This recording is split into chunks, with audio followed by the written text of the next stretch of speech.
Pour ce Smart Ideas, j'accueille Florian Blanc, bonjour. Bonjour. Bienvenue, vous êtes le cofondateur de Give, vous l'avez créé avec Hakim Baka. C'était quoi votre déclic, votre idée de départ? Alors le déclic, en fait, il a lieu en 2015. Alors à l'époque, moi j'habitais à Paris, mon associé aussi. En fait, pendant de nombreuses années, on s'était un peu habitué à voir des objets, enfin des meubles, de l'électroménager à même la rue en très bon état. Et en fait, on est passé devant pendant longtemps, avant effectivement d'avoir cette idée qui a germé, de se dire, en fait, si c'est là, c'est qu'il y a un problème, c'est que les gens n'ont pas pu s'en débarrasser, n'ont pas pu en faire profiter quelqu'un. Ouais. Donc c'est là où on a commencé à créer une plateforme. Donc d'abord, c'était sur les réseaux sociaux. C'était un groupe qui permettait de très facilement poster les objets dont on ne voulait plus et d'autres personnes intéressées pouvaient les récupérer. Donc c'était pas encore une entreprise à ce moment-là? C'était pas encore une entreprise. Ouais. Donc ça, c'est en 2016 et c'est aussi là où on crée l'entreprise et du coup, on a quand même lancé une application dédiée avec tout un tas de fonctionnalités qui permettaient de faciliter la chose en 2017. D'accord. Ça repose sur une communauté pour que ça fonctionne? Ça repose complètement sur une communauté, c'est vrai. Et en fait, alors c'est un peu galvaudé, mais j'ai envie de dire l'essayer, c'est l'adopter. C'est souvent les gens arrivent parce qu'ils ont un besoin pratique. On veut se débarrasser d'un canapé, on n'a pas envie de le transporter, etc. Et puis en fait, une fois qu'on a fait l'expérience du don, qui est quand même quelque chose de très positif, vraiment on fait plaisir à quelqu'un, en fait généralement les gens on les fidélise et ils continuent à poster des choses ou à récupérer des choses. Comment ça marche? Votre appli, comment ça fonctionne? C'est tout simple? On fait une photo, on la poste? Comment ça fonctionne? C'est justement le principe et c'est justement ce qui fait que ça fonctionne, c'est que c'est hyper simple et hyper rapide. C'est-à-dire on prend une photo, une petite description, c'est en ligne, c'est géolocalisé et les personnes autour de moi peuvent voir les annonces, me contactent. Généralement, ça se passe dans la journée. Dans l'heure, j'ai plusieurs réponses. Je choisis la personne pour qui c'est le plus facile de venir récupérer et puis je donne mon objet. C'est hyper simple et hyper rapide.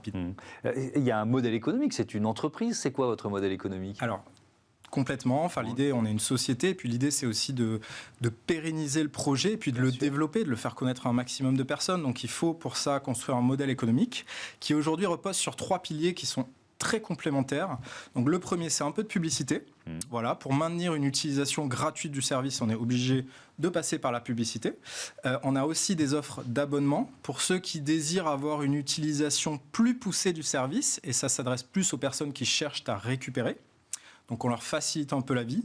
Voilà. Et puis le dernier pilier du modèle, c'est en fait, on s'adresse aujourd'hui aux entreprises, donc principalement aujourd'hui les distributeurs et les e-commerçants qui ont des problématiques d'économie circulaire et notamment par exemple gérer la reprise des produits usagés de leurs clients quand ils achètent neuf.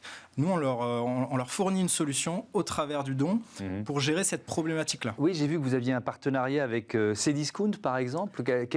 En quoi il consiste et est-ce que c'est un accélérateur de s'adosser à un géant comme Cdiscount? Complètement. On a travaillé dans le passé avec Cdiscount. On a également travaillé avec le site de vente de meubles made.com. Donc ça nous a permis vraiment de développer la solution et de développer la proposition de service. Aujourd'hui, on la commercialise à tous les distributeurs et à tous les e-commerçants. Et le principe est très simple. Moi, j'achète quelque chose, un nouveau produit. On me propose, dans mon parcours d'achat, en fait, une solution pour recycler l'ancien équipement. Puisque dans un cas sur deux, on remplace quelque chose d'existant. Et au travers du don, on peut très facilement lui donner une seconde vie. Et en fait, ça s'inscrit également dans le cadre de la loi AGEC, qui impose une obligation de reprise aux distributeurs depuis le 1er janvier de cette année. Est-ce qu'il y a un produit phare, un produit plus échangé que les autres? Alors, les principales catégories, en fait, tout ce qui se trouve dans notre maison se retrouve également sur Give, mais forcément les principales catégories, c'est les vêtements, les objets de la maison et les objets de décoration, les objets liés à la petite enfance et à la puériculture, et également les meubles, l'électroménager, l'électronique, enfin voilà, tout ce qui est... Oui, donc c'est vaste. C'est extrêmement vaste, c'est tout ce qui est amené à avoir une seconde vie, voilà.